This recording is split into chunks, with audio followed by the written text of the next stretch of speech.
بسم الله الرحمن الرحیم. مونږه د نظم په سلسله کې چې کومه لیکچر یو لړۍ شروع کړې وه نو هغه تېر اجلاس کې سرته ورسېده. نن به انشاءالله مونږ په نثر خبرې کوو. لکه څنګه چې مونږ اول د نظم په سلسله کې ویلو چې د نثر د ادب دوه لوی قسمونه دي، بل ته نظم وایي او بل ته نثر وایي. ټیک شو؟ نظم او نثر. نظم مونږه ډیفینیشن هم کړی و، تعریف یې مونږ کړی و، بیا په هغې څومره اصناف چې پای باندې مونږ کم از کم چې یو څلور شپېته خواوشا ویډیوګانې د هغې باندې مونږ وکړې. یعنې هغه اصناف د نظم چې هغه نن سبا مروج دي هغې کې مونږ داسې څیزه پرېښندی چې کومه متروک شوي نو هغې ضرورت نه و څوک استعمالوي نه یا. اوس مونږ نن راځو نثر ته. نو نثر چې کوم دی د نظم او د نثر تر منځه د سمندر خان سمندر صاحب یو دغه درته زه یم چې نثر خورې وي ملغلرې، لکه تعریف کې به دواړو تاسو ته ډېر ښه وضاحت وشي. نثر خورې وي ملغلرې چې په یو تار طریقه لړ شي نظم شي، چې په یو تار طریقه لړ شي نظم شي. نو دې ټاکنې نه ډېره په اسانه پته لګي چې نظم مونږ تعریف کړی هغه مونږ دوباره نه دوهراوو. خو نثر لغوي معنی چې کومه ده نو هغه ده شیندله،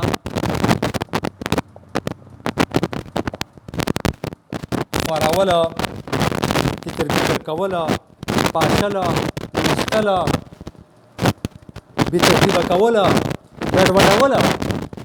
دا د نثر لغوي معنی ده. خبرې ته مو خیال دی دا لغوي معنی مونږ په ذهن کې لږ نیسو نو بیا مونږ ته مخکې لږ اسانتیا پیدا کېږي. نو د دې معنی ده څه؟ ګډوډ کوله، بترتیبه کوله، نستله، پاشله، شیندله او خوروله. دا د دې معنی ده. د ادب په اصطلاح کې اصطلاحي معنی دا به مونږ هلته کې خیر دی یو څو به ورسره ولیکو.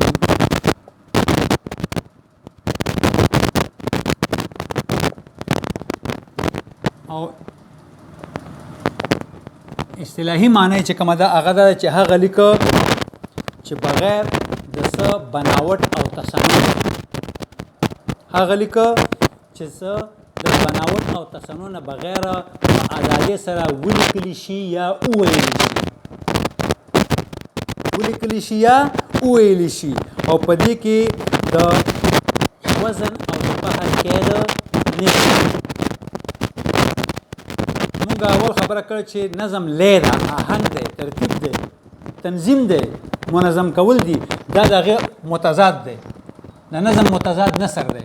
دا شیندل دي، خورول دي، ګډوډول دي، بې ترتیبه کول دي، بې نظمه کول دي.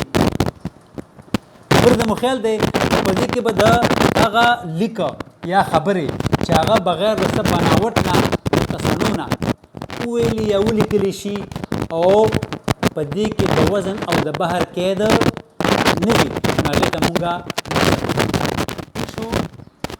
ها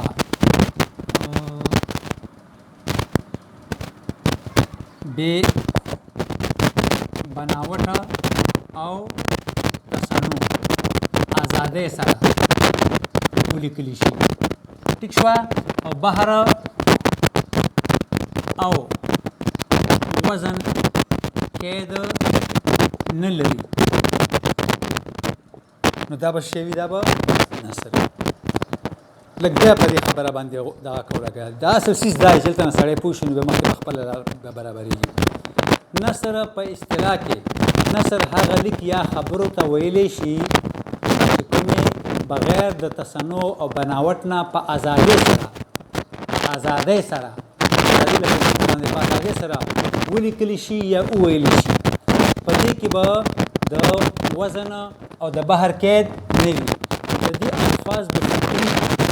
څه شی به وي؟ الفاظ به یې فطري وي. دا بیا مونږه په دوه قسمه باندې دوه قسمه یې ده.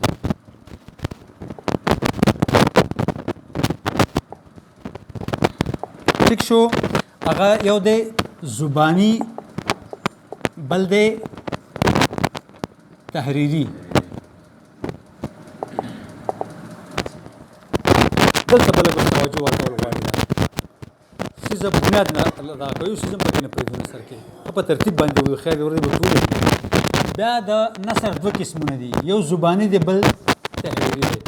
زبانی نظم کې بیا دوه لړۍ دي. بیا یو هغه ده چې مونږ یې عام روزمره ژوند کې یو بل سره خبرې اترې کوو، سود سودا اخلو، ګپ شپ لګو، ټوکې ټکالې کوو، څه مسله را پېښه شي په هغې باندې یو بل سره ځان پویوو.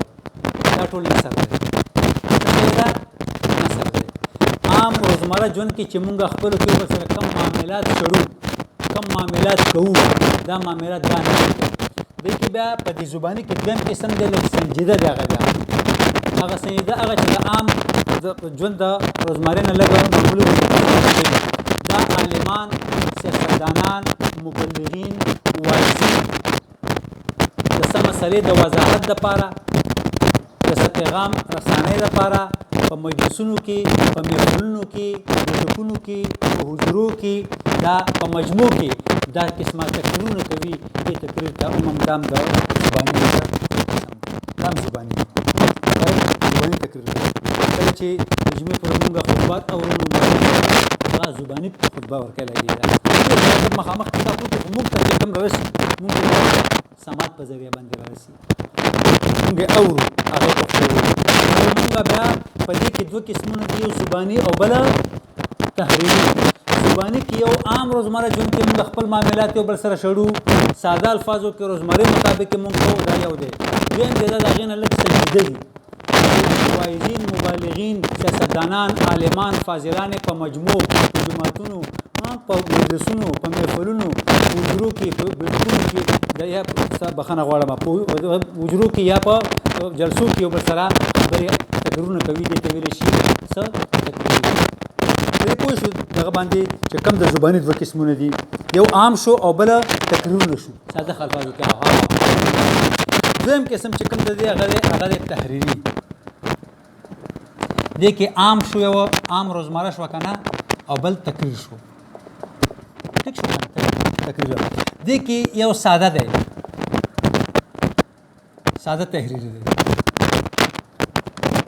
مثلا موږ ساده تحریر نه مراد دا دی چې موږ په دې کې درخواست لیکو، موږ په دې کې نوکرۍ لپاره درخواست لیکو، بلکې دغه داسې دغه کوو. دا عام الفاظ دي، همغه الفاظ دي مخکې وروسته تېر شو. بوزي موافقانه گزارش کړو، سے مجھے بخار لگا وغیرہ وغیرہ داسې کنه قسمه داسې خبرې پکې راځي. بل چې کوم دی نو هغه د انشا پردازي. د انشا پردازي د دې په مقابله کې، د ساده نثر په مقابله کې لږ ثقیل وي، الفاظ یې ګرانه دي. دې انشا پردازي ته مونږ منثور ادب هم ویلی شو یا ادب لطیف ورته هم ویلی شي. خبر ته مو خیال دی په دې کې دا قسم زمونږ بحث لاندې نه راځي. اول چې کوم دی زباني دی دا په مونږ تاسو ټول په دې باندې پوهېږو. هغه کې مونږ کې الحمدلله مونږ د قلم والا وي. د قلم والا دې سره څه کار نشته دی. د قلم والا تحریر سره کار دی، ځکه چې قلم به لیکل کوي، استعمالیږي به، او لیکلو ته تحریر ویلی شي. مونږ تاسو ټول د قلم خاوندان یو، مونږ به قلم استعمالوو. نو قلم به بیا زموږ بحث لاندې به صرف تحریري اثر راځي، نه چې زباني. خو هغه فرق پکار دی. اوس تا نه څه تپوس وکړي چې یاره دا هغه خلک چې تقریرونه کوي څه دي.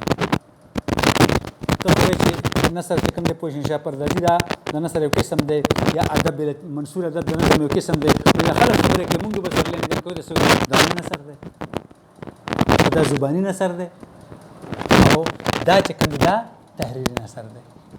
که خبره پوه شوئ نن په دې بس کوو. آینده مونږ د نثر چې کوم دی پوه شوي مقاصد یا غایت په حواله باندې به قسمونه وایو، بیا به مونږ د نیت په حواله باندې قسمونه وایو، بیا به مونږ اصنافو ته راځو چې د نثر غایت څه دی، مقصد یې څه دی. بل ادا کې انشاءالله په لیکچر کې، بلکې بیا مونږ وایو چې دغه قسمونه نیت چې کوم دي مناسبه عاري او مکفا مسجع وغیره دا بیا په دې باندې ځان راکړي. ډېر چې روزو انشاءالله بیا به مونږ اصنافو ته راځو، په یو څه باندې به خبره کوو. خبره پوه شوې. زه دا لږ بیا ستاسو په مخ کې دا کومه چې د نثر لفظي معنا یا لغوي معنا د خپرول، شیندل، بې ترتیبه کول، بې نظمه کول، بې ربطه کول، او په ادبي اصطلاح کې نظم هغه لیک ته ویلی شي ساري نثر هغه په اصطلاح کې نثر هغه لیک ته ویلی شي چې هغه د بناوټ او د تصنع نه آزاد وي. پای کې مونږ یوه خبره بغیر د تصنع بغیر د بناوټ مونږ په ازادۍ سره کولی یا ویلی شو. په دې کې به د وزن او بحر قید نه وي. په نظم کې د وزن او بحر قید شرط دی. په دې کې به د وزن او بحر قید نه وي. دویم بیا دې چې کوم دی پوه شوې الفاظ به دې فطري وي. فطري انداز سره به قسمونه دوه دي. یو زباني ادب دی نثر دی، یو زباني نثر دی، بل تحریري نثر دی. زباني نثر کې چې کوم دی دوه خبرې موږ سره دوه قسمونه راځي. یو عام روزمره کې چې کوم خپل کوی بل سره خبرې اترې کوو، ګپ شپ لګو، معاملات کوو، په خبره ځان پوهیو، یو بل پوهیو، د یو مسلې پوښتنه کوو، بل نه یا یو بل سره په یو ټاپک باندې په موضوع باندې خبره کوو. دا د زباني ادب عام قسم دی روزمره. دویم چې کوم دی هغه لږ دی نه سنجیده وي، هغه تقریري ادب دی، تقریري نثر دی چې کومه عالمان، فاضلان، مبلغین، واعظین وغیره په منبر باندې یا په جلسه باندې یا په سټیج باندې کوم تقریر کوي، دې ته چې کوم دی پوښ دا تقریري نثر شي. بل دا زموږ موضوع نه ده. دې پورې زموږ موضوع تقریري ادب. تقریري ادب کې یو ساده وي لکه چې کوم عام مونږه دې ته مونږه ادبي ثقیل ویلي دا ستاسو په علم کې اضافه دې ته مونږه ادبي دا مخکې ما کړی خو ځکه مې وضاحت دلته بیا نه غوښتل چې زه وکړم، خو تاسو په دې پوهې. ثقیل ادب هم ورته وایي. دې مونږ سره د ادب لطیف علاوه قانون، لا، نصاب، څومره چې نور موضوعات دي، سماجت، سیاست، فلکیات، نفسیات، مذهب، فلسفه، تصوف، کوم قسم موضوعات چې موږ سره راځي موږ پای باندې لیکل کوو، دا هم نثر دی، ادب دی، خو دا ادبي ثقیل دی. ثقیل ادب نه مراد دا دی چې په ثقیل ادب کې ته خپل جذبات او احساسات نشي شاملولی، څه چې ټوس حقایق وي هغه به وړاندې کړې. ثقیل ادب کې لیکونکی خپل احساسات او جذبات نشي شاملولی. اوس د قرآن پاک تفسیر موږ د آیات شریف کوو، د سوي هغه به مونږ کوو، هغې کې خپل ځان زه خبره کولی شم نه. خبرې ته مو خیال دی داسې که په سیاست کې یو شک مونږه واضح کوو، وضاحت کولی غواړو، نو چې څه د هغې معنی وي کوو، هغې کې زه خپل طرف نه هېڅ خبره کمې زیاتې نشم کولی، نه پکې خپل احساسات او جذبات شاملولی. ټیک شو. او دویم چې کوم دی انشاءالله پردازي چې ورته ویلی شي اردو کې خصوصا هغې ته مونږ لطیف ادب وایو. څه ورته وایو؟ لطیف ادب. دې ته لطیف ادب هغه ادب دی چې په دې کې لیکونکی خپل احساسات او جذبات شاملوي. دې کې نشي شاملولی، دې کې به یې شاملوي، دله اختیار دی. هغه ادب چې په هغې کې لیکونکی خپل احساسات او جذبات شامل کړي هغه ادبي لطیف دی، نه شي شاملولی، ټوس خبره به کوي، دا ادبي ثقیل دی. بیا په ادبي لطیف کې افسانوي کوم دغه دا پکې داستان او ناول او ډرامه او افسانه او تکل او مقاله، مضمون، ریپورتاژ، خاکه، داسې په ځا بالا خبرې پکې دي که نه، دا ټول په لطیف ادب کې راځي. تر دې دمه پورې چې تاسو په ذهن کې څه سوال وي هغه تاسو ښه ډاډه